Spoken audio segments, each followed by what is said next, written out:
Assalamualaikum warahmatullahi wabarakatuh. Bismillah walhamdulillah. Wassalatu wassalamu ala rasulillah. Wa ala alihi wa sahbihi wa mawala. Subhanaka la ilma lana illa ma 'allamtana. Innaka antal alimul hakim. Wa la hawla wa la quwwata illa billahil aliyyil azim. Qala rabbi shrah li sadri wa yassir li amri. Wahlul 'uqdatam min lisani yafqahu qawli amma ba'd. Alhamdulillah, pertama dan selamanya kita panjatkan kesyukuran kepada Allah Subhanahu Wa Taala kerana nikmat dan inayahnya kita dapat bertemu pada tengah hari ini untuk kita sama-sama berbincang berkenaan dengan kalam Allah Subhanahu Wa Taala. Tuan-puan yang dirahmati Allah sekalian, pada pertemuan yang lepas kita dah bincang beberapa bentuk iaitu isim dan fa'il ya. Okay, jadi ada beberapa poin yang kita highlightkan tentang perbezaan antara isim dan fa'il. Antara yang pertamanya, isim dia tidak berkait dengan masa.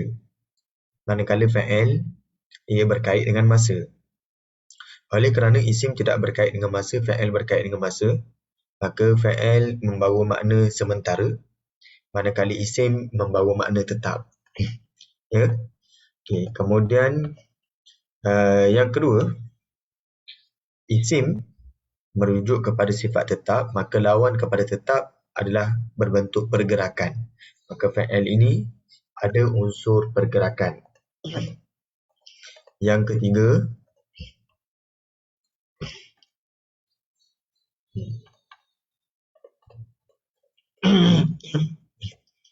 jadi itulah yang kita sebutkan pada pertemuan yang lepas, iaitu isim merujuk kepada sifat tetap, manakala fa'il ada bentuk pergerakan. Jadi hari ini kita nak bincangkan lagi contoh kalam Allah Subhanahu Wa Taala.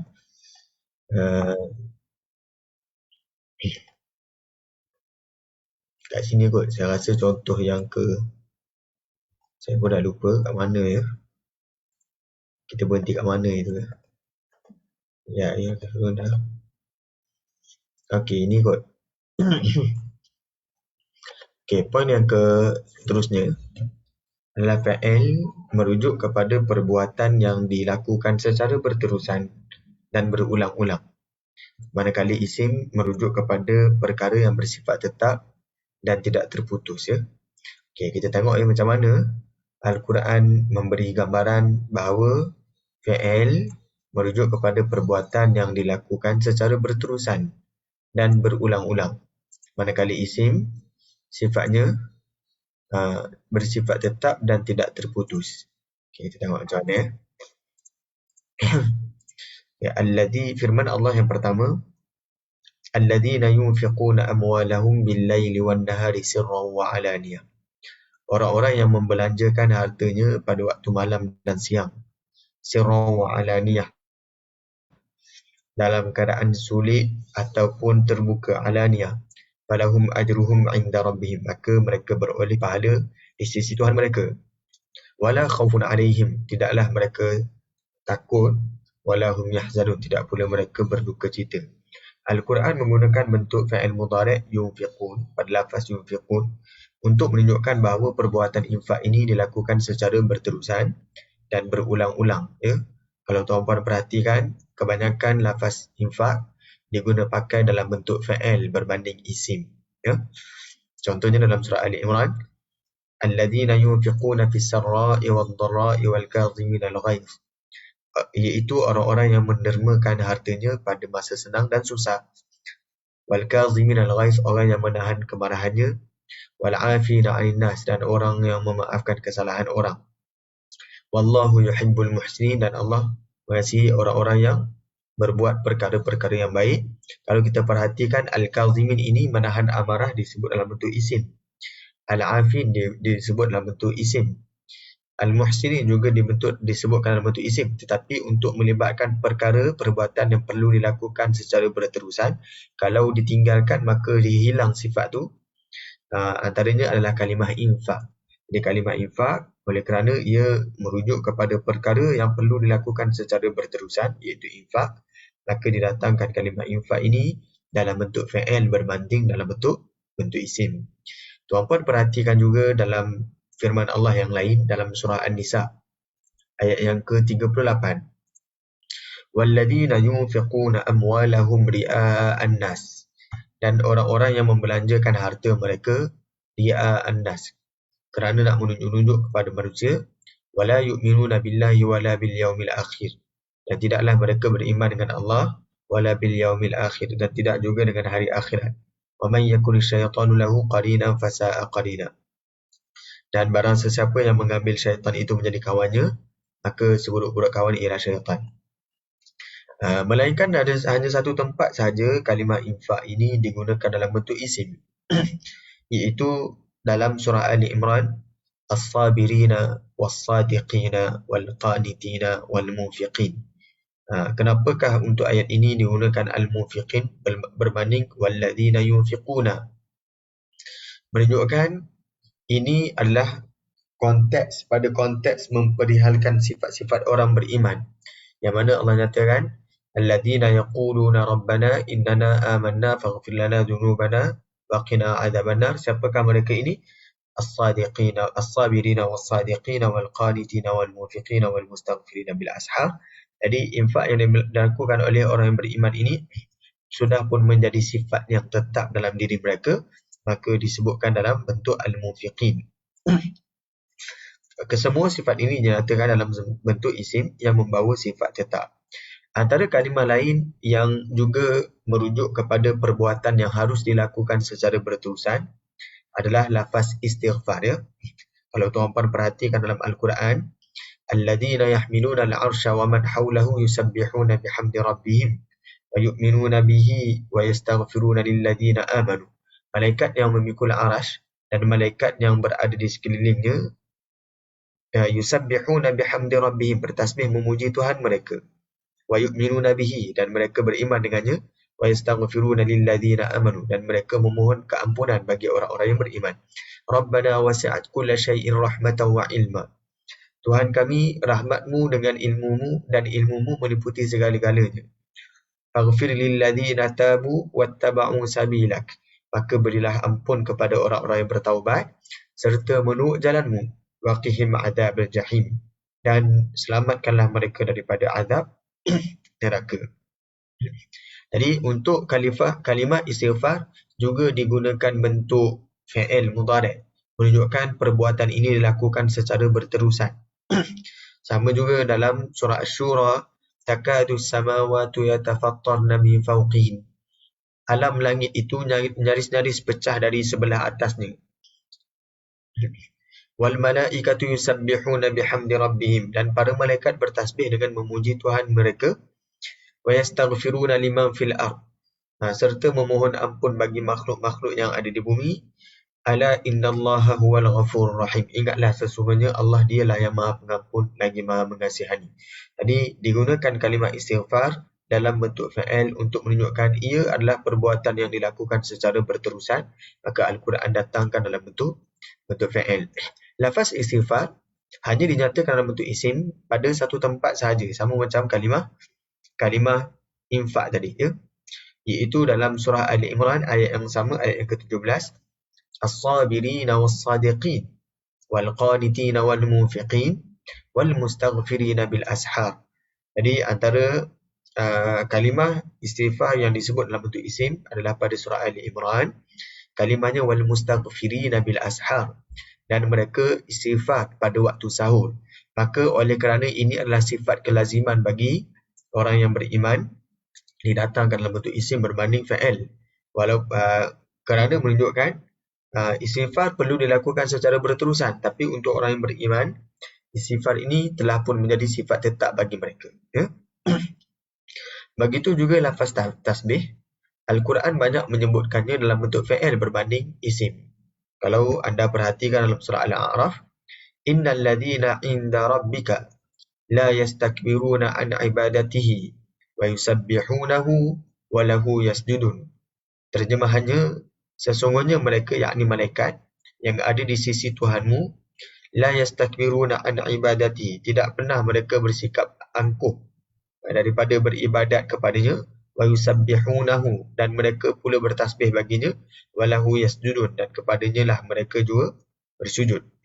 Kemudian tasbih ni Allah sebutkan lagi dalam bentuk fa'il, menunjukkan tasbih Allah Ta'ala ni dipuji ataupun ditasbihkan bagi Allah, dipuji bagi Allah setiap masa, dan ia dilakukan secara berterusan. Sebab itu dalam Al-Quran ada surah yang bermula dengan sabbaha, dengan fa'il madhi. Ada surah juga yang dimulakan dengan yusabbihu, fa'il mudhari'.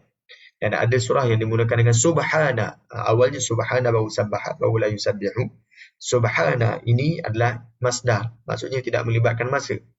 Kemudian satu lagi, sabbihisma rabbikal a'la, ada fa'il amar. Semua ini diguna pakai untuk tasbih kepada Allah, menunjukkan Allah Ta'ala ini secara berterusan. Ada sahaja makhluk yang bertasbih mengagungkan Allah Subhanahu wa Ta'ala. Yusabbihu lillahi ma fis samawati wa ma fil ard. Segala yang ada di langit dan yang ada di bumi sentiasa mengucap tasbih kepada Allah. Allah yang, apa sifat Allah dekat sini? Al-Malik, yang menguasai. Al-Quddus, yang maha suci. Al-Aziz, yang maha kuasa. Al-Hakim, yang maha bijaksana. Jadi lafaz tasbih pada kebanyakan ayat dinyatakan dalam bentuk fa'il berbanding isim, menunjukkan tasbih ini dilakukan secara berterusan.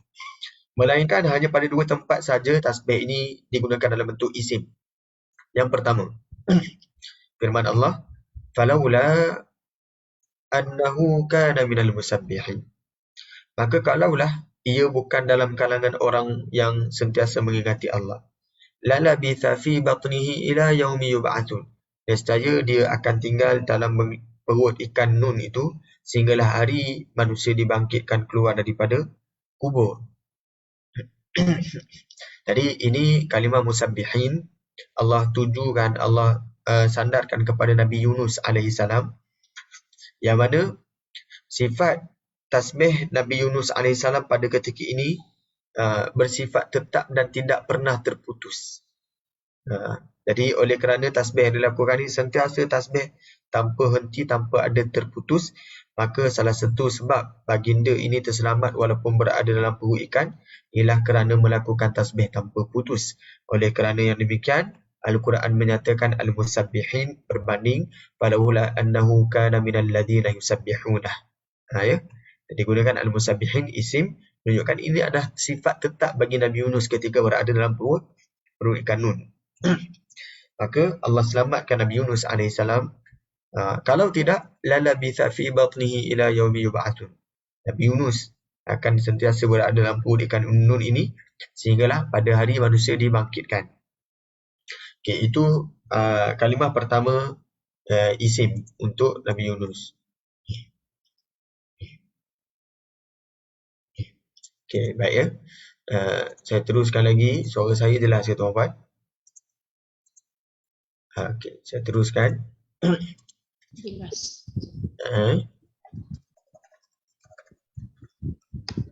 Okay, saya teruskan. Bentuk yang kedua, kalimah tasbih yang datang dalam bentuk isim adalah pada surah As-Saffat. Tadi yang pertama, tasbih yang disebutkan kepada malaikat.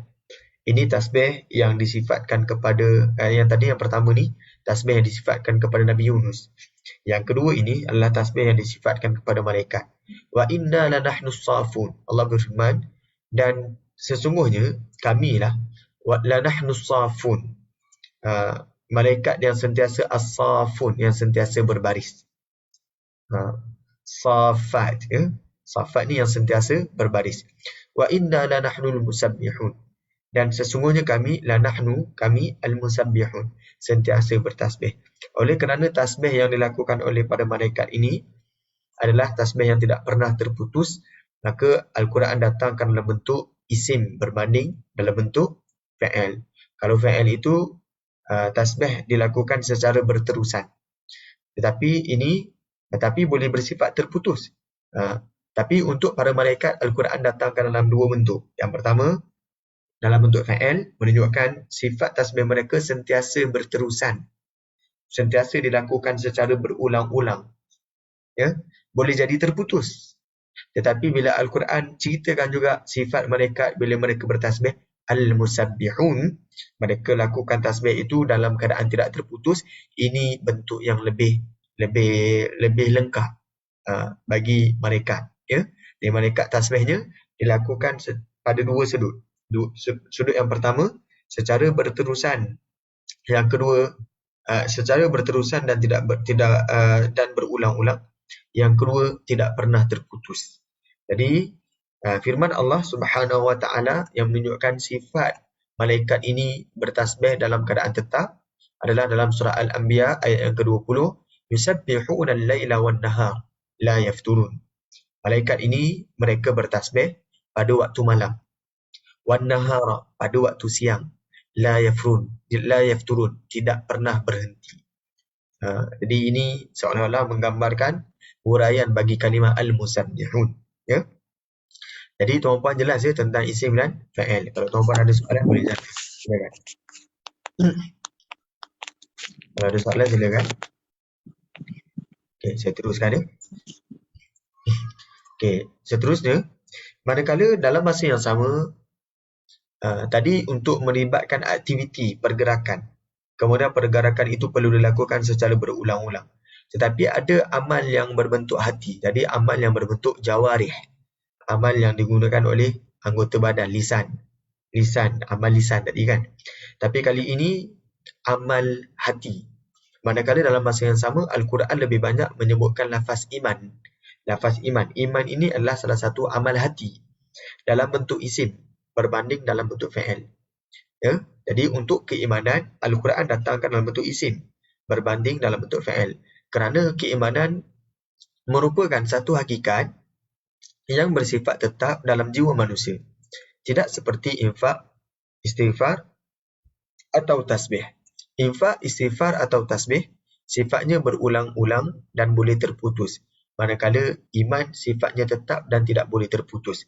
Jadi anda boleh bandingkan ya, perbezaan antara fa'il dan isim. Fa'il ini berulang dan boleh terputus. Manakala isim sifatnya tetap dan tidak boleh terputus. Antaranya iman. Iman ni tak boleh terputus.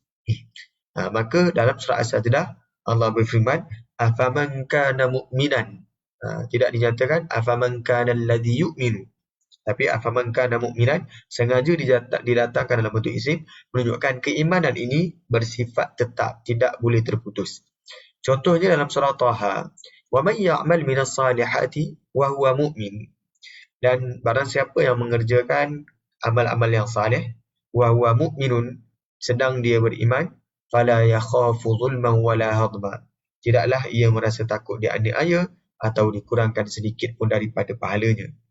Jadi mukminun ini adalah perbuatan hati yang tidak pernah terputus. Walaqad arsalna min qablika rusulan ila qaumihim. Dan demi sesungguhnya kami telah mengutuskan sebelum engkau wahai Muhammad rusulan, rasul-rasul ila qaumihim, kepada kaum mereka. Faja'uhum bil bayyinat. Maka rasul-rasul ini mereka membawa kepada mereka ini al bayyinat, keterangan-keterangan. Fantaqamna minal ladzina ajramu. Maka kami menyeksa orang-orang yang melakukan kesalahan. Wa kana haqqan alaina, dan memang menjadi berhak kepada kami nasrul mukminin, untuk menolong orang-orang yang beriman. Jadi orang-orang yang beriman ini disebutkan dalam bentuk al-mukminin kerana keimanan mereka tidak pernah terputus. Jadi mudah-mudahan saya dan tuan-puan jelas berkenaan dengan bentuk isim dan bentuk fa'il ya. Okay, saya teruskan lagi insya-Allah. Ada ketikanya Al-Quran menyebutkan lafaz iman dalam bentuk fa'il pada keadaan yang bersifat sementara. Tadi saya sebutkan tadi, itu adalah dalam bentuk isim, sifatnya tetap dan tidak pernah terputus. Tetapi kalau dalam bentuk fa'il, boleh jadi terputus. Tak semestinya terputus, tapi boleh jadi terputus. Tetapi sifatnya yang paling jelas, ia adalah sifat yang tidak tetap, sifatnya sementara. Okay. Kita tengok ya, contoh firman Allah Subhanahu wa taala dalam surah Al-An'am. Wa aqsamu billah, dan mereka bersumpah dengan nama Allah. Jahda aymanihim, dengan menegaskan sumpah mereka. Bersungguh-sungguh. La in ja'atuhum ayah, kalau datang kepada mereka ayah, tanda-tanda ataupun mukjizat. Ayat ni boleh terjemahkan sebagai mukjizat. La yu'minuna biha, nescaya mereka akan beriman dengannya. Qul, katakanlah wahai Muhammad, innamal ayatu indallah. Sesungguhnya tanda-tanda ayat-ayat itu adalah di sisi Allah. Wa ma yush'irukum, dan tidaklah ia menyedarkan kamu, annaha idza ja'at la yu'minun, bahawa apabila datangnya mukjizat-mukjizat mukjizat tersebut, la yu'minun, tidaklah mereka beriman. Jadi kenapa didatangkan dalam bentuk fa'il berbanding isim? Ini menunjukkan mereka hanya sebut, niat mereka pun hanya dalam bentuk sementara. Tapi bila datangnya ayat tersebut, tidak juga mereka beriman. Nampak ya? Jadi berbanding digunakan mu'minun, berbanding digunakan sebut la in ja'atuhum ayatul lanahnu mu'minuna biha.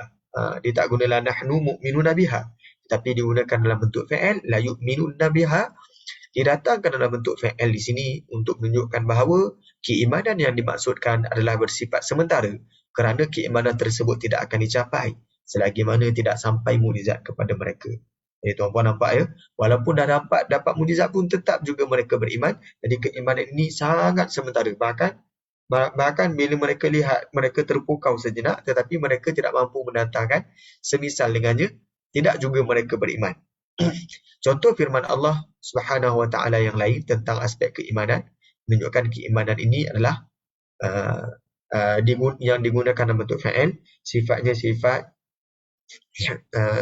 yang terputus dan bersifat sementara. Firman Allah, wa idza qila lahum aminu kama amanan nas, dan apabila dikatakan kepada mereka aminu, berimanlah, kama amanan nas, sebagaimana orang-orang yang beriman itu beriman. Qalu, lalu mereka berkata, anu'minu, adakah kami beriman? Kama amana sufaha, sebagaimana orang-orang bodoh itu beriman. Ala innahum humus sufaha, ketahuilah bahawa mereka ini humus sufaha, orang-orang yang bodoh, walakin la ya'lamun, dan akan tetapi mereka tidak ketahui. Dekat sini jika anda perhatikan, kalimah amana digunakan dalam bentuk fa'il, bukannya isim. Menunjukkan keimanan di sini adalah keimanan yang bersifat sementara. Kemudian jawapan mereka pula, mereka kata anu'minu, adakah kami beriman? Jadi tidaklah digunakan anahnu mu'minuna, tidakkah kami ni orang-orang yang beriman, tapi digunakan kami ni beriman, digunakan dalam bentuk fa'il berbanding dalam bentuk isim.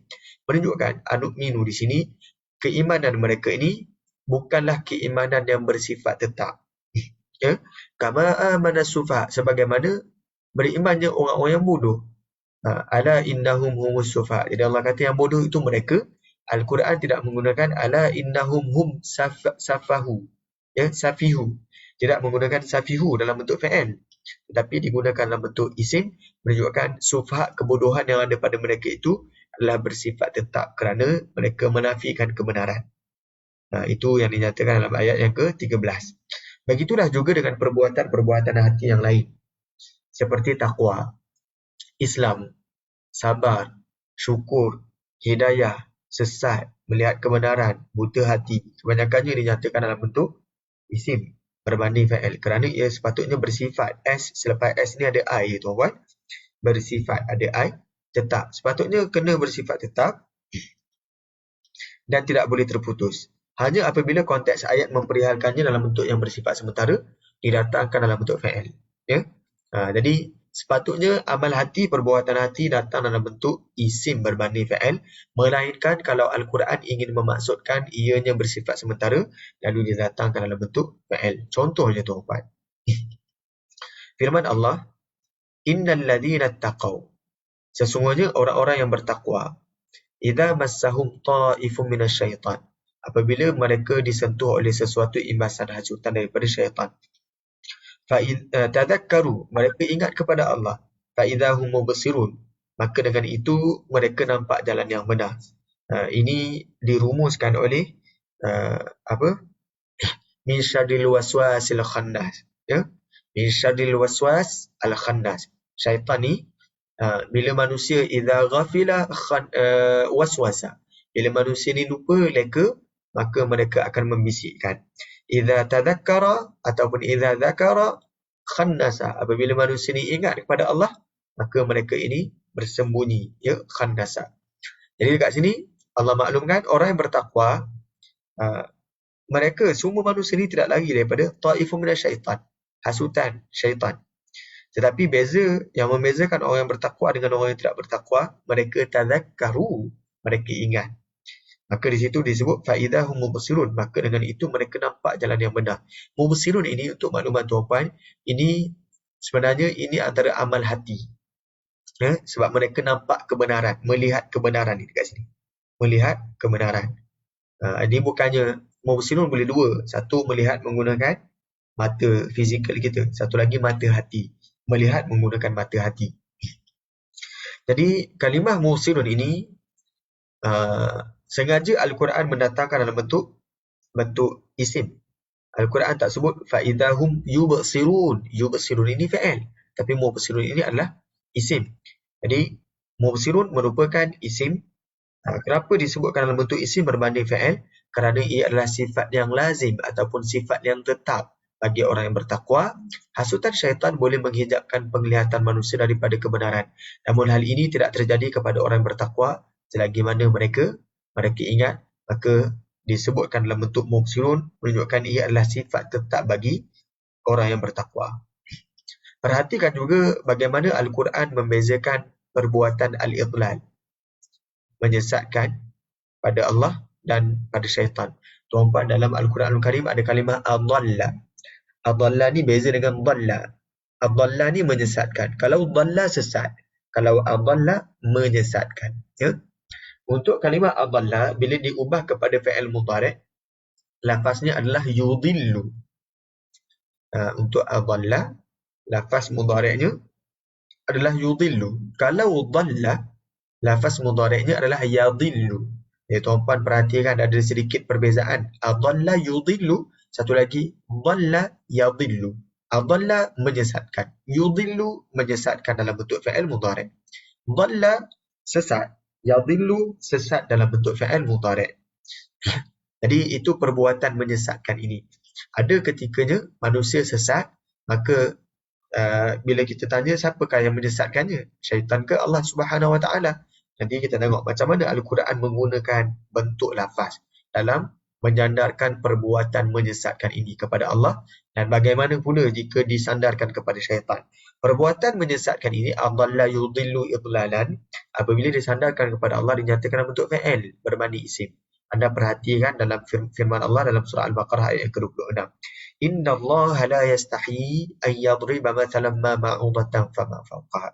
Sesungguhnya Allah la yastahi, tidak segan, tidak malu, an yadriba mathalan, untuk mendatangkan misalan ataupun bidalan, ma ma'udatan, seperti nyamuk, fama fawqaha, ataupun lebih atas daripada nyamuk. Lebih atas daripada nyamuk ini maksudnya lebih kecil daripada nyamuk. Fa'ammal ladhina amanu, maka orang-orang yang beriman, yang telah pun beriman, faya'lamuna annahu al-haqqu min rabbihim, maka mereka ketahui bahawa itu adalah kebenaran daripada Tuhan mereka. Wa ammal ladhina kafaru, dan adapun orang-orang yang telah kufur, fayaquluna, maka mereka berkata, madza aradallahu bihadza mathala, apa yang Allah inginkan dengan bidalan ini? Yudillu bihi katsira. Yudillu dekat sini Allah menyesatkan dengannya katsira, ramai orang, wa yahdi bihi katsira, dan ada juga orang yang Allah bagi petunjuk dengan bidalan seperti ini, katsira, ramai juga. Wa ma yudillu bihi illa al-fasiqin, tidaklah Allah sesatkan dengan bidalan ini melainkan orang-orang yang fasik. Jadi di sini tuan-tuan, dalam bab tadabbur ataupun dalam bab menghayati lafaz Al-Quran Al-Karim, anda akan perhatikan bahawa ada bentuk yang disebut dalam perbahasan ulum Al-Quran, disebut al-amthal. Al-amthal fil Quran Al-Karim, bidalan dalam Al-Quran Al-Karim. Jadi kadang-kadang sengaja Allah nyatakan bidalan, perumpamaan dalam Al-Quran Al-Karim. Cuma berbezanya perumpamaan Allah dengan perumpamaan manusia. Perumpamaan yang didatangkan dalam Al-Quran Al-Karim itu sifatnya realiti. bukannya dibuat-buat. Ya, kalau perumpamaan oleh manusia, barangkali watak tersebut tidaklah muncul ataupun tidaklah realiti. Tetapi dalam Al-Quran, segala watak yang dibentangkan dalam bentuk bidalan masal, itu adalah benda yang benar-benar terjadi. Ia bukan sekadar bidalan, ia adalah bidalan yang tahaqqaqa, yang telah pun terjadi. Okay, kita tengok dekat sini tuan-puan. Bila lafaz menyesatkan ini disandarkan kepada Allah Subhanahu Wa Taala, digunakan dalam bentuk fi'il. Kalau diubah dalam bentuk isim, kita akan sebut mudillun bihi kathira. Mudillun. Wama wama huwa mudillun bihi. Wama huwa mudillun. Ataupun wama huwa bimudillin. Tidaklah Al-Quran dalam surah Al-Baqarah ketika menyandarkan perbuatan menyesatkan ini kepada Allah, hanya didatangkan dalam bentuk fi'il, bukan datang dalam bentuk isim. Contoh lagi, dalam surah Ghafir, walaqad ja'akum Yusuf, dan demi sesungguhnya telah datang kepada kamu Yusuf, Nabi Yusuf AS, min qablu, sebelum ini, bil bayyinat, membawa keterangan. Fama ziltum fi syakkin, tapi kamu tetap juga dalam keadaan syak, mimma ja'akum bih, dengan apa yang dibawa oleh Nabi Yusuf kepada kamu. Hatta idza halak, sehinggalah apabila Nabi Yusuf mati, qultum lan yab'atsallahu min ba'dihi rasula, kamu berani pula mengatakan bahawa Allah tidak akan sesekali mengutuskan selepas Nabi Yusuf ni seorang rasul pun. Kadzalika yudillullah, begitulah Allah menyesatkan man huwa musrifun, orang yang musrifun, orang yang melampau kederhakaannya, murtab, dan orang yang ragu-ragu kemurkaannya. Jadi ragu-ragu kepercayaannya. Jadi anda perhatikan dekat sini, untuk musrifun dan murtab tidak dinyatakan dalam bentuk fi'il, tapi dinyatakan dalam bentuk isim. Musrifun, orang yang musrif, orang yang melampau. Murtab, orang yang ragu-ragu kepada kebenaran. Ya. Jadi kat sini musrifun dengan murtab ini dinyatakan dalam bentuk isim. Maka Allah yudillu, Allah sesatkan mereka dalam bentuk fi'il. Menunjukkan perbuatan Allah menyesatkan mereka ini hanyalah bersifat sementara. Yang mana anytime sahaja Allah boleh datangkan pengajaran kepada mereka, la'allahum yarji'un, mudah-mudahan sebelum mereka meninggal, mereka boleh mendapat petunjuk ataupun mereka kembali kepada jalan Allah. Ya. Jadi yudillu datang ni dalam bentuk fi'il berbanding isim. Menunjukkan Allah ni kalau menyesatkan sesebuah umat itu bukanlah bersifat tetap, tetapi ia hanyalah bersifat sementara. Contoh tuan-tuan dalam surah Ghafir juga ayat yang ke-74. Qalu dhallu anna, mereka menjawab, dhallu anna, benda-benda itu telah pun hilang daripada kami. Bal lam nakun nad'u min qablu syai'ah, bahkan yang sebenarnya kami dahulu tidak pernah sekutukan sesuatu pun dengan Allah. Kadzalika yudhillullahu al-kafirin, begitulah Allah menyesatkan orang-orang yang kafir. Anda perhatikan, setiap orang yang Allah sesatkan itu Allah datangkan dalam bentuk isim, al-fasiqin, orang yang memang dah tetap kefasikan dia, orang yang memang dah tetap sifat melampau dan sifat keraguan padanya, orang yang memang dah sifat tetap kufurnya. Ya. Jadi ini Allah datangkan dalam bentuk isim, orang-orang yang Allah sesatkan. Cuma perihal Allah menyesatkan mereka ini datang dalam bentuk fi'il berbanding isim, menunjukkan kesesatan yang dibuat kepada mereka ini hanyalah bersifat sementara. Itu pun kerana sifat mereka yang kafir dalam bentuk tetap, ataupun sifat mereka yang fasik dalam bentuk tetap. Jadi kesesatan yang selanjutnya itu mereka sendiri yang tidak mahu lagi daripada kesesatan tersebut. Ya? Jadi hal ini kerana ianya bukanlah sifat tetap bagi Allah. Allah hanya menimpakan kesesatan kepada mereka yang berhak ditimpa kesesatan sahaja. Firman Allah dalam surah Al-A'raf, fariqan hada wa fariqan haqqa alaihimud dhalalah. Ada sekumpulan manusia yang Allah beri petunjuk. Wa fariqan haqqa alaihimud dhalalah. Dan ada sekumpulan manusia yang mana berhak untuk mereka mendapat kesesatan daripada Allah. Innahum muttakhadhu syayatin awliya'a min dunillah. Kerana apa? Kerana mereka mengambil para syaitan itu sebagai pemimpin-pemimpin mereka selain daripada Allah. Wa yahsabuna annahum muhtadun, dan mereka menyangkakan bahawa mereka berada dalam petunjuk hidayah Allah Subhanahu wa taala. Jadi kat sini kalimah yudillu lebih bersifat fi'il kerana ia bersifat sementara berbanding orang yang Allah sesatkan itu, orang yang disesatkan itu dinyatakan dalam bentuk isim kerana sifat mereka itu adalah sifat tetap. Sifat kufur mereka adalah sifat yang tetap. Sifat fasik mereka adalah sifat yang tetap. Sifat musrif mereka adalah sifat yang tetap. Maka haqqa alaihimud dhalalah, berhaklah kepada mereka ini untuk mendapat kesesatan. Ya. Manakala apabila disandarkan kepada syaitan, Al-Quran malah menggunakan dua bentuk. Yang pertama, ada ketika Al-Quran menggunakan isim untuk syaitan. Ada ketikanya untuk syaitan juga Al-Quran menggunakan fa'il. Anda perhatikan dalam surah Al-Qasas. وَدَخَلَ الْمَدِينَةِ, dan masuklah ia ke bandar. Ala hini ghaflah, ketika penduduk itu ghaflah, leka, min ahliha. فَوَجَدَ فِيهَا رَجُلَيْنِ يَقْتَتِلَانِ, maka Nabi Musa mendapati ada dua orang lelaki sedang bergaduh. هَذَا مِنْ شِيَعَتِهِ وَهَذَا مِنْ عَدُوِهِ, salah seorang ini daripada kumpulan Nabi Musa, satu lagi adalah daripada pihak musuhnya. Okay. فَاسْتَغَاثَهُ الَّذِي مِنْ شِيَعَتِهِ, maka orang yang daripada pihak Nabi Musa ni minta tolong kepada Nabi Musa, alilladhi min aduwih, untuk melawan musuhnya. Fawakazahu Musa faqada alaih, Musa pun menumbuknya, faqada alaih, menyebabkan mati si adu ini, si musuh tersebut. Qala hadha min amali syaitan, lalu Musa mengatakan ini adalah daripada kerja syaitan. Ya. Innahu aduwwum mudillun mubin, sesungguhnya syaitan ini adalah adu, musuh, mudillun, menyesatkan, mubin, yang nyata. Yang uniknya di sini, bila disandarkan kepada syaitan, tidaklah digunakan innahu aduwwun yudillu.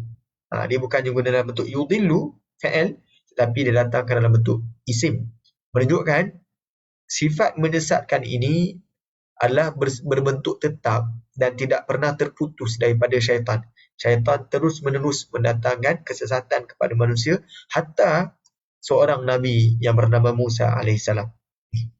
Ya, ini dalam surah Al-Qasas. Okay, kita perhatikan lagi. Dalam masa yang sama, ada juga ketikanya Al-Quran mendatangkan dalam bentuk fa'il. Wa minan nasi man yujadilu fillahi bighairi ilm wa yattabi'u kulla syaitanin marid.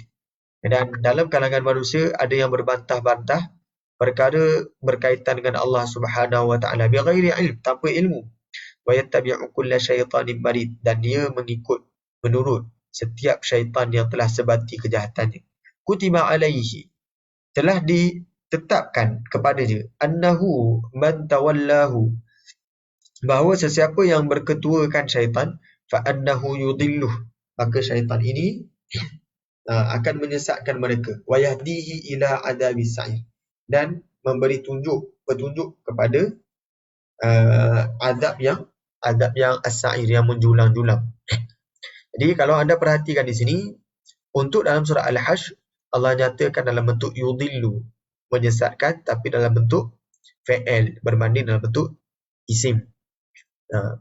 Jadi bila Al-Quran mendatangkan dua bentuk ini sifat yang lebih sempurna untuk syaitan. Sifat menyesatkan ini, syaitan melakukannya dalam bentuk yang pertama, mudil, dalam bentuk tetap dan tidak terputus. Yang kedua, yudillu, iaitu secara berterusan dan berulang-ulang. Ya?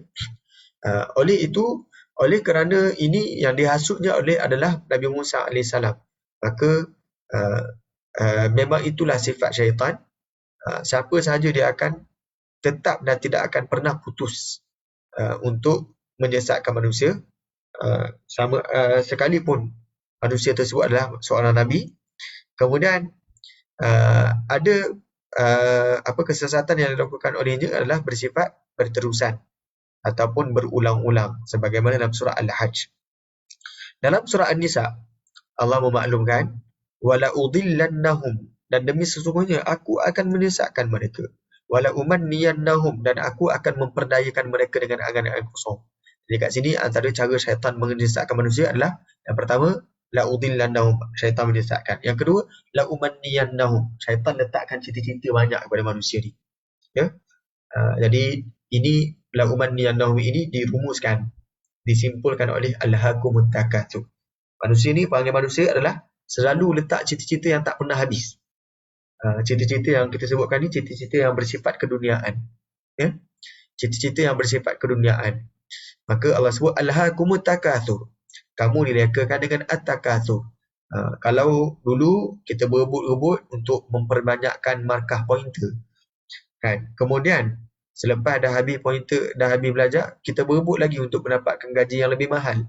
Kemudian kita berebut lagi untuk dapat pasangan yang ada kerjaya yang baik. Kemudian berebut lagi, berlomba-lomba lagi untuk mendapatkan anak yang lebih ramai. Jadi itulah syaitan sengaja letakkan umniyah, cita-cita dalam hati manusia ni. Dan Allah katakan alhaakumut takatsur. Kamu akan dilekakan dengan at-takatsur. Sifat untuk sentiasa menambah-nambah ataupun memperbanyakkan.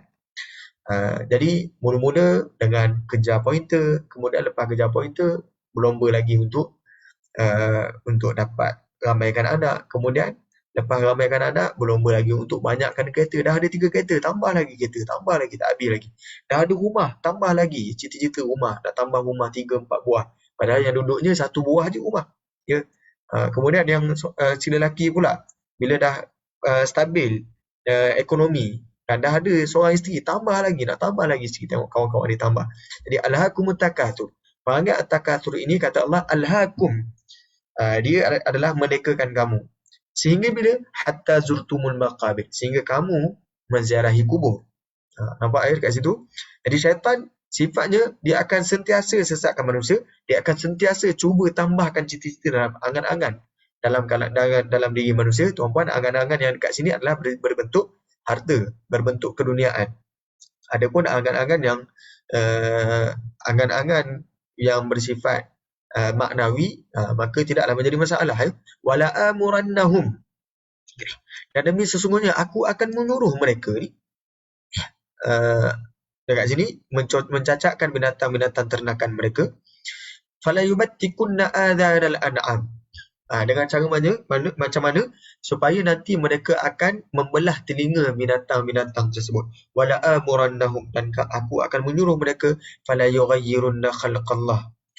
Lalu mereka akan mengubah ciptaan Allah. Wa may yattakhidhi syaitana waliya. Barang siapa yang mengambil syaitan ini sebagai wali, sebagai pemimpin ataupun rakan min dunillah, selain daripada Allah, faqad khasira khusranan mubina, maka nescaya dia telah pun khasira, telah pun rugi, khusranan, serugi-ruginya, mubina, yang jelas, yang nyata. Al-Quran menjadikan perbuatan menyesatkan ini, iaitu yudillu, adalla yudillu idlalan, bila disandarkan kepada syaitan, dinyatakan dalam 2 bentuk, isim dan fi'il. Seolah-olah sifat ini betul-betul ada, betul-betul lekat pada syaitan. Maka dijadikan sebagai sifat yang tetap dan tidak terputus. Dalam masa yang sama, ia dilakukan secara berterusan dan berulang kali. Begitu juga dengan perbuatan memberi hidayah. Tadi bila sebut menyesatkan, bila disandarkan kepada Allah, hanya satu bentuk saja yang ada, iaitu dalam bentuk fi'il. Tapi kepada syaitan, didatangkan dalam 2 bentuk, isim dan fi'il. Okey, kita bandingkan pula dalam memberi hidayah. Kalau tadi menyesatkan, bila bahagian memberi hidayah, jika disandarkan kepada Allah, Al-Quran menggunakan 2 bentuk, isim dan fi'il, untuk menunjukkan bahawa ianya adalah bersifat tetap dan tidak terputus bagi Allah. Dalam masa yang sama, Allah Subhanahu Wa Taala juga memberikan hidayah secara berterusan dan berulang kali kepada hamba yang ia kehendaki. Firman Allah dalam surah Al-Hajj ayat yang ke-54, وَلِيَعْلَمَ الَّذِينَ أُوتُوا الْعِلْمِ, dan juga supaya orang-orang yang beroleh ilmu mengetahui bahawa ayat-ayat keterangan itu benar daripada annahul haqqu min rabbika.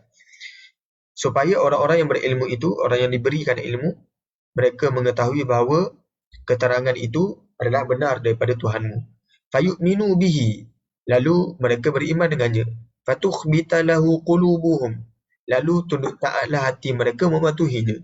Wa innallaha lahadil ladzina amanu, dan sesungguhnya Allah ini maha pemberi petunjuk. Alladzina amanu, kepada orang yang beriman, ila siratim mustaqim, ke jalan yang lurus. Anda perhatikan dekat sini, bila Allah beri petunjuk, dinyatakan dalam bentuk isim, lahadi.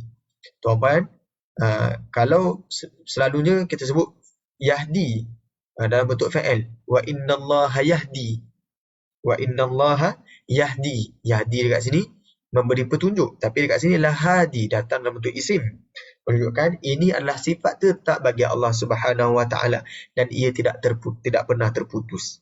Ya. Okey, yang kedua tuan-puan, jika tuan-puan perhatikan lahadi, ini ada unsur rasam. Rasam ni dari sudut ejaan. Yang mana kalau tuan-puan berhenti dekat sini, tuan-puan akan berhenti wa innallaha lahad. Dal akan disukunkan. Walhal sebenarnya dalam kaedah bahasa Arab, kalau kita berhenti dekat sini, dia ada ya yang dibuang dekat sini. Lahadi. Asalnya lahadi. Ada ya dekat sini. Tapi untuk rasam ini dibuang huruf ya. Untuk menunjukkan bila dibuang huruf ya, menunjukkan bila Allah memberi petunjuk kepada hamba-hambanya yang beriman, Allah begitu dekat dengan mereka. Semakin dekat Allah Subhanahu wa taala kepada orang-orang yang beriman.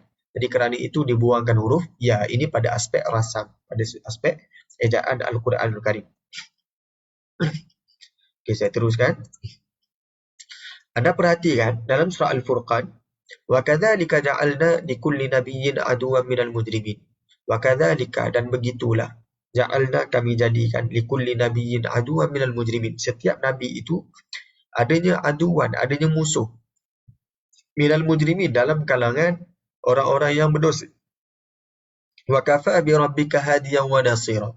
Dan cukuplah dengan Tuhanmu itu hadiyan, yang memberi petunjuk, wa nasira, yang menjadi penolong. Jadi digunakan kalimah hadiyan ini adalah isim, ini bukan fa'il. Menunjukkan ini adalah sifat tetap yang tidak pernah terputus daripada Allah Subhanahu wa taala, iaitu memberi petunjuk. Dekatnya Allah Subhanahu wa taala kepada makhluknya, betapa Allah inginkan makhluknya mendapat petunjuk. Tuan-puan saksikan dalam Al-Quran betapa banyak Al-Quran membicarakan tentang topik yang sama pada surah yang berbeza. Contohnya cerita tentang hari kiamat. Oleh kerana Allah nak bagi petunjuk kepada pembaca Al-Quranul Karim, maka hampir setiap surah didatangkan perihal hari kiamat. Bukannya ingin menyesatkan. Ya? Jadi ini pada bentuk isim. Dalam ayat yang lain, dalam masa yang sama, Al-Quran juga menggunakan bentuk fa'il untuk bab menyandarkan hidayah ni, memberi hidayah kepada Allah Subhanahu wa taala. Jadi sifat Allah yang memberi hidayah ni dinyatakan dalam bentuk isim, menunjukkan ia adalah sifat tetap yang tidak pernah terputus, dan juga dinyatakan dalam bentuk fa'il, menunjukkan ini adalah sifat yang dilakukan secara berterusan dan berulang kali. Yahdi bihillahu man ittaba'a ridwana subul salam. Hampir setiap surah juga Allah menceritakan tentang syurga, supaya Allah nak bagi petunjuk. Petunjuk itu Allah berikan kepada mereka secara berterusan dan berulang kali. Maka didatangkan dalam bentuk fa'il, yahdi bihillah. Dengan Al-Quran itu dengan Al-Quran itu yahdillah, yahdi bihillah. Allah memberi petunjuk, manittaba'a ridwanahu, kepada orang yang mengikut keredaannya, subulas salam, jalan-jalan kedamaian, jalan-jalan keamanan, jalan-jalan kesejahteraan. Wa yukhrijuhum minadh dhulumat, dan Allah mengeluarkan mereka daripada zulumat, daripada kegelapan, ilan nur, kepada cahaya, biizni, dengan izinnya. Wa yahdihim, dan Allah beri petunjuk kepada mereka, ila siratim mustaqim, ke jalan yang lurus. Anda perhatikan kalimah memberi petunjuk Allah datangkan dalam bentuk yahdi. Ini menunjukkan dengan Al-Quran memang sengaja Allah berikan petunjuk, dan kadang-kadang peringatan itu diulang-ulang. Sebagai contoh, kisah Nabi yang disebutkan dalam Al-Quran tidaklah dinyatakan dalam satu surah, tetapi sengaja dipecah-pecahkan kepada surah-surah yang berasingkan, supaya peringatan, motivasi kita dapat daripada kisah-kisah Nabi itu sentiasa kita dapat, bukannya dalam bentuk one off. Ya? Maka yahdi diguna pakai kerana untuk menunjukkan ia adalah perkara yang berterusan dan berulang kali. Sama juga yukhrijuhum minadh dhulumat, mengeluarkan daripada kegelapan kepada jalan cahaya. Jadi kat sini mengeluarkan di sini digunakan dalam bentuk fa'il, menunjukkan ia adalah perbuatan ataupun sifat yang dilakukan secara berterusan dan berulang kali. Okay, kita perhatikan dalam surah Yunus. Qul hal min syurakaikum man yahdi ilal haq. Katakanlah wahai Muhammad, hal min syurakaikum, adakah di antara makhluk-makhluk yang kamu sekutukan itu man yahdi ilal haq, yang boleh memberi petunjuk kepada kebenaran. Qulillahu yahdi ilal haq. Katakanlah Allah Ta'ala yang boleh beri petunjuk kepada kebenaran. Afaman yahdi ilal haq ahaqqu an yuttaba amman la yahdi illa an yuhda. Adakah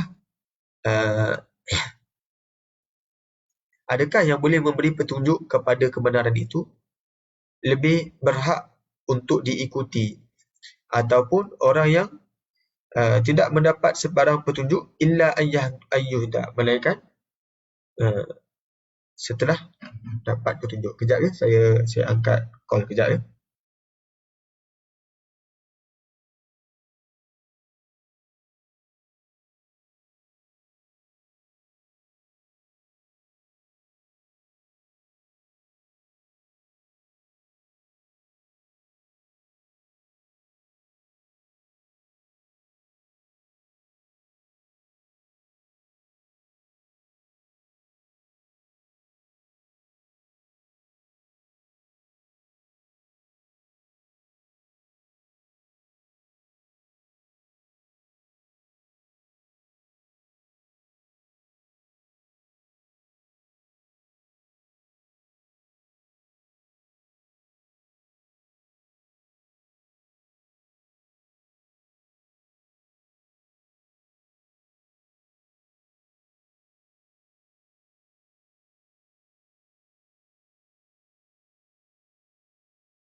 Okay, maaf ya tuan-puan, saya teruskan. Mohon maaf atas sedikit teknikal. Okay, saya teruskan lagi. Dengan firman Allah tadi kita sebutkan dekat sini, fama lakum kaifa tahkumun, bagaimana kamu sanggup mengambil keputusan.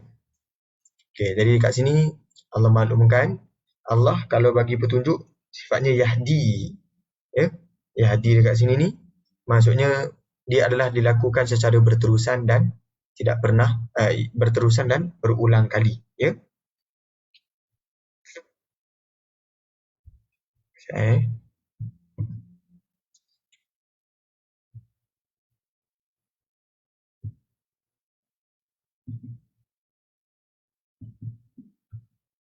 Sekejap ya tuan-tuan.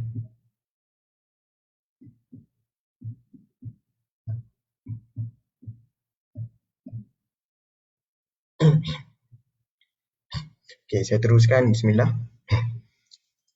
Mohon maaf atas kelemahan saya teruskan. Okay, jadi dekat sini Yahdi dekat sini adalah dengan maksudnya Allah bagi petunjuk secara berterusan dan berulang kali. Sebab itu digunakan Yahdi. Oleh yang demikian, kesimpulannya begini. Kalau untuk perbuatan menyesatkan, yudil ataupun mudil, maka Al-Quran mendatangkan dalam bentuk untuk Allah Ta'ala, Allah datangkan dalam bentuk fa'il, yudil. Tidak didatangkan dalam bentuk isim, menunjukkan ia adalah sifat sementara bagi Allah. Tapi bila sebut Yahdi, memberi petunjuk, Allah datangkan dua bentuk. Satu Yahdi, satu lagi Al-Hadi, pemberi petunjuk.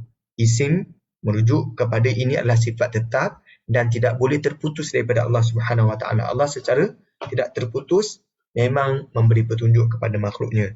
Kemudian bentuk yang kedua datang dalam bentuk isim, fa'il, menunjukkan ia adalah sifat berterusan dan berulang kali. Secara berulang kali Allah memberi petunjuk kepada makhluknya. Berbanding kalau kalimah menyesatkan untuk yang disandarkan kepada syaitan.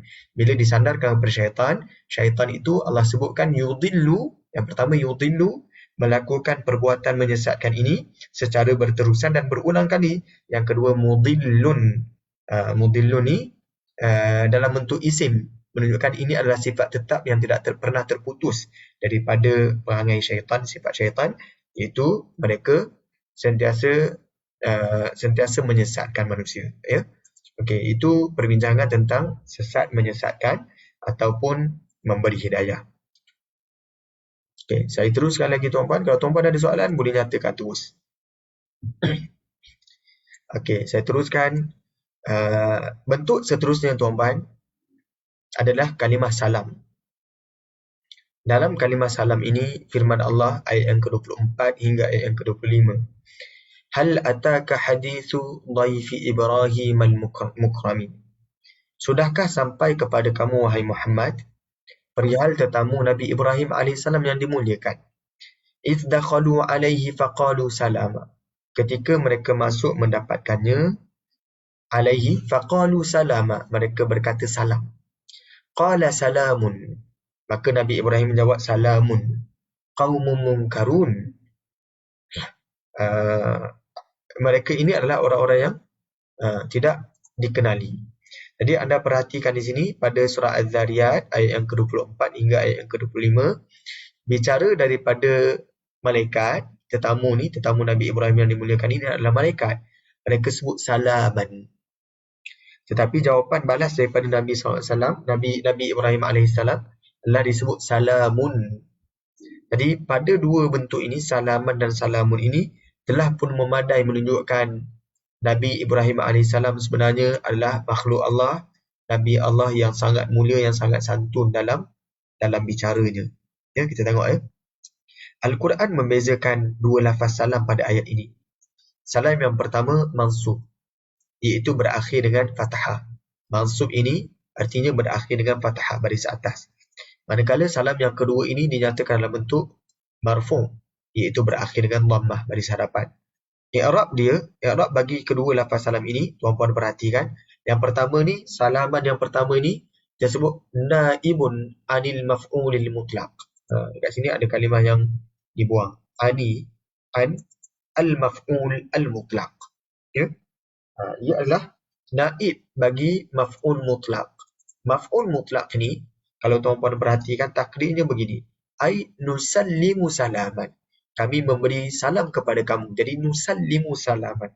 Ini maf'ul mutlaq ini, ia selalunya berkait dengan fa'il yang dibuang pada struktur ayat.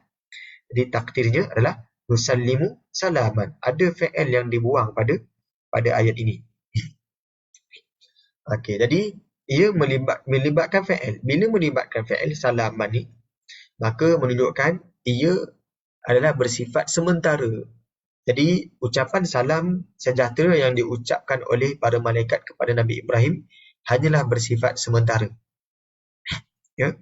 Berbanding satu lagi firman Allah yang lain, dalam ayat yang sama, jawapan balas daripada Nabi Ibrahim AS, salamun. Salam ke atas kamu, tetapi digunakan dalam bentuk marfu'. Ini adalah, kalau kita i'rabkan, ia adalah mubtada'. Khabarnya adalah muqaddar. Khabarnya juga dibuang ataupun ditakdirkan. Takdirnya adalah salamun alaikum ataupun alaikum salamun. Jadi bila digunakan dalam bentuk salaman salamun. Salaman bila dalam bentuk mansub, iaitu berakhir dengan baris atas, ini berkait dengan masa, berkait dengan fa'il. Tetapi salamun digunakan dalam bentuk marfu', berakhir dengan baris hadapan, ini bukannya berkait dengan masa, bukannya berkait dengan fa'il. Ia adalah totally isim. Ya? Betul, salaman juga isim, tapi kalau kita i'rabkan dia, tidak adalah maf'ul mutlak ataupun naib anil maf'ul mutlak. Bila sebut naib anil maf'ul mutlak, ia sudah tentu berkait dengan fa'il, berkait dengan masa. Iaitu lafaz jika dimansubkan, ia membawa peranan fa'il. Manakala jika dimarfu'kan, ia memainkan peranan isim. Jadi salaman bila dimansubkan, ia membawa peranan fi'il. Manakala salamun bila dimarfu'kan, ia membawa peranan isim. Perbezaan baris ini sahaja sudah memadai untuk menunjukkan bahawa ucapan penghormatan yang disebutkan oleh Nabi Ibrahim alaihissalam adalah lebih santun berbanding ucapan penghormatan oleh malaikat. Anda perhatikan, hanya berbeza baris sudah menunjukkan kesantunan para malaikat dan kesantunan Nabi Ibrahim alaihissalam, menunjukkan kesantunan Nabi Ibrahim alaihissalam lebih halus berbanding yang diucapkan oleh malaikat alaihi wassalatu wassalam. Ya. Okey, jadi dekat sini, tindakan Nabi Ibrahim alaihissalam yang memberikan perhormatan yang lebih baik daripada ucapan malaikat ini adalah seiring dengan anjuran Al-Quranul Karim. Firman Allah, wa idza huyitum bi tahiyyah. Apabila kamu diberikan perhormatan dengan sesuatu ucapan hormat, seperti memberi salam, fahayyu bi ahsana minha aw rudduha, maka balaslah penghormatan itu dengan yang lebih baik daripadanya, aw rudduha, ataupun balaslah ia, ataupun rudduha dekat sini maksudnya balas dengan cara yang sama. Jadi untuk mengikuti anjuran Al-Quran ini, yang pertama adalah kita jawab dengan jawapan yang lebih baik. Bila malaikat sebut salaman, maka kita kena cari lafaz yang lebih baik daripada salaman. Antara lafaz yang lebih baik adalah salamun ataupun aurudduha. Pilihan yang kedua, biarlah setaraf dengan apa yang telah diucapkan, iaitu salaman juga. Jadi digunakan salaman ataupun salamun. Tetapi yang diucapkan oleh Nabi Ibrahim alaihissalam di sini adalah salamun berbanding salaman, menunjukkan Nabi Ibrahim membalas dengan jawapan yang lebih baik daripada apa yang dihulurkan oleh malaikat. Maka kerana baris sahaja telah pun memadai menunjukkan kesantunan manakah lebih tinggi. Ya, tuan-puan. Tidak heran kalau para Nabi alaihi wassalatu wassalam, mereka dimuliakan oleh Allah lebih daripada para malaikat itu sendiri. Ya. Okay. Selesai tentang salamun, salaman. Kita teruskan lagi dengan kalimah sabrun, kalimah sabar. Firman Allah, waja'u ala qamisihi bidamin kadhib. Dan bagi mengesahkan dakwaan itu, mereka pun datang dengan baju Nabi Yusuf alaihissalam bidamin kadhib, dengan darah yang palsu. Qala bal sawwalat lakum anfusukum amra. Nabi Yaqub berkata, bahkan nafsu kamu memperelokkan sesuatu yang tak boleh diterima akal. Fasabrun jamil, maka bersabarlah aku dengan sebaik-baiknya. Digunakan kalimah sabrun. Jadi digunakan dalam bentuk marfu', tidak digunakan sabran. Bukannya sebut fasabran jamila. Bersabarlah dalam bentuk mansub. Kalau tuan-puan belajar bahasa Arab, selalunya juga digunakan dalam bentuk masdar ini menunjukkan fi'il amar. Tapi yang diucapkan oleh Nabi Yaqub ini digunakan marfu', bukannya mansub. Ya, masdar yang menggantikan fi'il amar itu selalunya digunakan dalam bentuk mansub. Tetapi kali ini yang digunakan pakai adalah marfu'. Jadi sabrun. Jadi bila macam mana kita nak faham fasabrun jamil ini? Lafaz sabrun datang dalam keadaan marfu', iaitu berakhir dengan dhammah. Jadi bila berakhir dengan dhammah, i'rabnya adalah seperti berikut. Sabrun, ini adalah khabar bagi mubtada yang dimahzufkan. Takdirnya adalah sabri sabrun. Kesabaranku adalah kesabaran yang elok. Kesabaranku adalah kesabaran yang elok.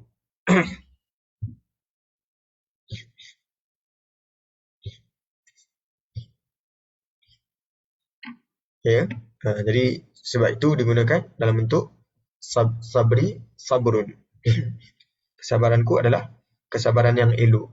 Jadi sabrun dekat sini adalah mubtada. Dia membawa peranan isim. Bila dalam keadaan marfu', ia membawa peranan isim. Kalau dia bawa fasabran dalam bentuk mansub, itu walaupun dia isim tapi dia membawa peranan fi'il, kerana ia adalah naibun anil maf'ul mutlaq. Dekat sini, ini bukan naibun anil maf'ul mutlaq, ini adalah mubtada. Ia membawa peranan isim secara total. Maka lafaz sabrun yang marfu' ini memberi isyarat bahawa Nabi Yaqub alaihi salam telah meletakkan tekad dalam diri baginda bahawa baginda akan terus bersabar. Jadi sifat sabar baginda Nabi Yaqub alaihi salam ini adalah sifat sabar yang bersifat tetap. Ya, bersifat tetap. Jadi kalau kita perhatikan, ini adalah sifat sabar yang tetap dan tidak terputus daripada Nabi Yaqub. Jadi Nabi Yaqub tidak pernah putuskan sifat sabar pada diri baginda ketika menghadapi ujian ini. Ya. Berbanding sekiranya digunakan lafaz sabran yang mansub, maka ia akan memberi gambaran bahawa kesabaran tersebut hanyalah bersifat sementara dan boleh berubah-ubah. Jadi tuan-puan, kadang-kadang bila kita tengok antara ibu bapa mangsa almarhum Farhan kan, Zul Farhan, macam mana mereka boleh dengan senang hati, dengan tanpa berat hati memaafkan pelaku yang mendera anak mereka kan. Jadi sabar mereka ini, kita boleh katakan ini adalah sabrun jamil, sabar yang diletakkan secara tetap dan tidak terputus dalam diri mereka. Ya, berbanding sabran, kalau sabran ini adalah ia sifat yang tidak tetap, sifatnya sementara. Jadi mudah-mudahan Allah kurniakan kita juga kesabaran sebagaimana kesabaran Nabi Yaqub, sifatnya sifat sabar yang tetap, sifat sabar yang tidak terputus. Tuan-puan yang dirahmati Allah sekalian, beza dekat sini sabran, dia sifat sementara dan boleh berubah-ubah. Itu sabrun dan sabran. Okay, kita teruskan lagi. Contoh yang lain, firman Allah Subhanahu wa taala, fa idza laqitumul ladzina kafaru fadarbar riqab. Dan yang demikian, apabila kamu berjuang menentang orang-orang kafir dalam peperangan jihad, fadarbar riqab, maka pancunglah lehernya. Dekat sini tuan-puan, selalunya fi'il amar kadang-kadang didatangkan dalam bentuk masdar, tapi masdar tersebut didatangkan dalam bentuk mansub. Jadi fadarban, macam tu. Takdir dia macam fadarban. Asalnya tanwin bagi atas, darban. Contoh wabil walidaini ihsanan. Dekat situ ihsan itu didatangkan dalam bentuk masdar untuk menunjukkan itu adalah membawa peranan fi'il. Jadi sama ni, takdirnya adalah fadribu darbar riqab. Maka pukullah dengan pancungan di kepala, di leher. Hatta idza athkhantumuhum, sehingga apabila kamu dapat membunuh mereka, fashuddul wathaq. Dekat sini tak digunakan fatashdidal wathaq. Ya. Digunakan fashuddul wathaq. Jadi boleh kalau Al-Quran datangkan fatashdidal wathaq, tapi dekat sini digunakan fashuddul wathaq. Maka syuddu, ikatlah, al-wathaq, ikatan mereka sekuat-kuatnya. Fa imma mannam ba'du wa imma fidaan. Sama ada selepas pertempuran selepas itu, mannam ba'du, mereka akan jadi dimuliakan, iaitu diberi kebebasan, wa imma fidaan, ataupun mereka ditebus, menjadi tebusan. Hatta tada'al harbu awzaraha, sehinggalah berakhirnya peperangan tersebut. Walau sya zalika walau yasha'ullah lan tasara minhum walakin liyabluwa ba'dakum bi ba'd. Demikianlah, dan sekiranya Allah berkehendaki, tentulah ia membinasakan mereka dengan tidak payah kamu memerangi mereka. Walakin liyabluwa ba'dakum bi ba'd, tetapi ini kerana Allah nak menguji sebahagian daripada kamu antara satu sama lain. Walladzina qutilu fi sabilillah, dan orang-orang yang terbunuh di jalan Allah Subhanahu wa taala, falan yudilla a'malahum, Allah tidak akan sesekali menyesatkan amal mereka ataupun mensia-siakan amal mereka. Jadi kat sini tuan-tuan, di sini ada semacam, sebab itu dalam surah Al-Anfal, nama surah itu Al-Anfal. Harta rampasan perang, kalau tuan-tuan belajar bahasa Arab, ada kalimah ghanimah, harta rampasan perang. Kalimah Al-Anfal ni datang daripada kalimah naflun. Naflun ni maksudnya lebihan. Kalau tuan-tuan solat sunat, kita sebut nafilah. Nafilah, solat sunat. Kalau kami di Jordan pun, kami tak sebut nak solat sunat ke, kita tak sebut atusalli sunnah. Awak solat sunat ke, kita tak guna kalimah sunnah, tapi kita sebut atusalli nafilah. Awak sedang solat sunat ke, nafilah kita guna, bukannya sunnah. Ya? Jadi kenapa solat sunat ni disebut nafilah? Kerana ia adalah perbuatan yang lebih. Jadi dekat sini, bila Allah perintahkan sesuatu kaum itu pergi berperang, sebenarnya kalau Allah tak suruh pun Allah memang akan menangkan kumpulan tersebut. Tapi bila mereka menang, kan, mereka sama ada hidup ataupun mati. Kalau mereka bernasib baik, mereka masih lagi hidup. Tetapi ini Allah bagi lebih, bukan sekadar mereka menang, bahkan Allah bagi ghanimah. Jadi ghanimah ini Allah tidak guna pakai dengan kalimah ghanimah, tapi dia guna pakai dengan kalimah al-anfal. Menunjukkan ini adalah lebihan yang Allah bagi. Ini bonus yang Allah bagi. Kamu tak pergi berperang, Allah tetap menangkan umat Islam. Tapi kalau kamu pergi tu, kamu ni sekadar Allah nak bagi bonus kat kamu je. Ibaratnya begini tuan-puan, kalau ada satu projek, kemudian saya nak bagi tender kat orang tu, saya jadikan dia tu sebagai laluan je. Kan?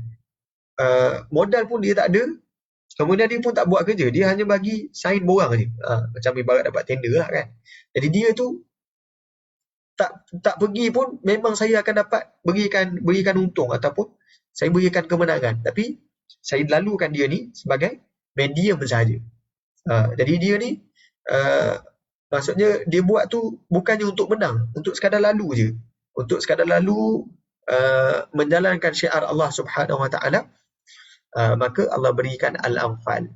Sebab itu nama surah itu Al-Anfal, bukannya Ghanimah. Nanti kalau ada peluang yang lain, kita perhalusi perbincangan tentang surah Al-Anfal. Tuan-puan yang dirahmati Allah sekalian.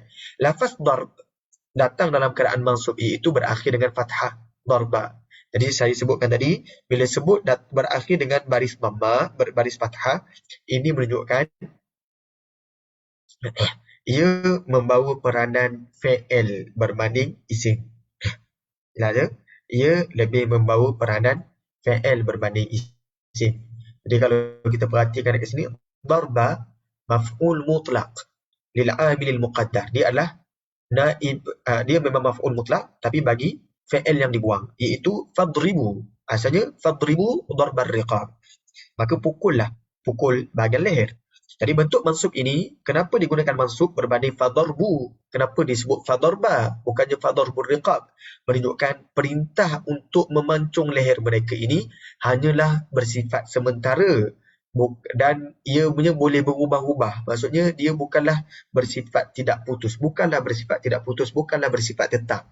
Maka darba diguna pakai menunjukkan ia hanya sifat sementara, bukannya sifat tetap bagi dalam peperangan. Di dalam peperangan kali ini betul kena pancung mereka, tapi peperangan akan datang belum tentu yang disuruh itu kena pancung mereka. Ya? Okey, itu tentang darba. Seterusnya tuan-puan, contoh lain adalah kalimah wailun. Dalam Al-Quran, kalimah wailun likulli humazatil lumazah dalam surah Al-Humazah tidak digunakan dalam bentuk wailan. Ya? Kalau sebut wailan, ia melibatkan masa tertentu. Ya? Tapi bila sebut wailun, ini menunjukkan wailun ini ia adalah bersifat tetap. Lafaz wailun datang dalam keadaan marfu, iaitu berakhir dengan dhammah. Maka rumusan bagi wailun, bila kita sebut berakhir dengan dhammah, ia membawa peranan isim. Kalau datang berakhir dengan fathah, iaitu wailan, ia membawa peranan fi'il. Maka wailun ini kalau kita i'rabkan tuan-puan, mubtada. Ya? Mubtada marfu. Okey, kita abaikan likulli humazatin ni, abaikan letak tepi. Yang penting wailun ni mubtada, dia adalah peranan isim. Lafaz wailun yang marfu ini memberi isyarat bahawa kecelakaan yang Allah timpakan kepada mereka, kepada humazah dan lumazah ini adalah bersifat tetap dan tidak akan pernah terputus. Berbanding sekiranya digunakan dengan lafaz wailan yang mansub, ia akan memberi gambaran bahawa kecelakaan tersebut hanyalah bersifat sementara dan tidak bersifat selamanya. Ya? Jadi bila ini merujuk kepada pengakhiran di akhirat nanti untuk likulli humazatil lumazah, mereka dapat wailun, bukannya wailan. Dan perhatikan penutup surah ini didatangkan dalam bentuk marfu' juga, bukannya dalam bentuk mansub. Marfu' ni berakhir dengan dhammah. Kalau mansub berakhir dengan fathah. Maka anda perhatikan dekat sini, innaha alaihim muqsadah. Sesungguhnya api neraka itu ditutup rapat ke atas mereka. Jadi ditutup rapat ke atas mereka tu didatangkan dalam bentuk muqsadatun, bukannya muqsadatan. Fi amadin mumaddadah. Ini juga adalah isim, ya tuan-tuan. amadin mumaddadah. Jadi semua ini didatangkan dalam bentuk isim menunjukkan ini adalah bersifat tetap. Dan tetapnya ini ia tidak akan pernah terputus. Jadi mereka di akhirat nanti tidak akan api neraka itu tidak pernah akan dibukakan. Hanya ditutup rapat. Mereka tak boleh keluar daripada api neraka tersebut. Dan mereka terikat pada palang yang melintang panjang itu bersifat tetap, bukannya sekejap. Maka lafaz muqsadah dan mumaddadah dinyatakan dalam bentuk isim bukannya fi'il, menambahkan lagi bahawa azab yang ditimpakan kepada mereka bersifat kekal dan berpanjangan. Wallahu a'lam. Selesai kita nota untuk kali ini tentang isim dan fi'il. Tuan-puan ada soalan, ada tambahan, ada luahan dan sebagainya, silakan. Berat atau tidak perbincangan kita tentang isim atau fi'il? Jadi kalau tidak ada soalan, saya kira silakan kalau ada soalan. Kalau tidak ada soalan, saya kira kita boleh tamatkan perbincangan kita pada petang ini. Wallahu a'lam. Mudah-mudahan Allah beri manfaat kepada tuan-puan, berikan manfaat juga kepada saya berdasarkan diskusi kita tentang ayat Al-Quranul Karim, menambahkan lagi kelazatan ketika kita berinteraksi dengan ayat Al-Quran, ketika kita menghayati ayat Al-Quran, bila kita selongkar ataupun ceritakan tentang aspek kebahasaan, insya-Allah mudah-mudahan Allah datangkan kelazatan sebagaimana yang berlaku kepada orang kafir Quraisy pun. Mereka sendiri terpukau mendengar bacaan Al-Quran. Mudah-mudahan dengan sedikit pendedahan ini kita pun tergolong dalam kalangan mereka yang terpukau dengan keindahan bahasa Al-Quranul Karim. Wallahu a'lam. Assalamualaikum warahmatullahi wabarakatuh. Waalaikumsalam warahmatullahi wabarakatuh. Waalaikumsalam Ustaz. Terima kasih Ustaz. Sama-sama. Assalamualaikum.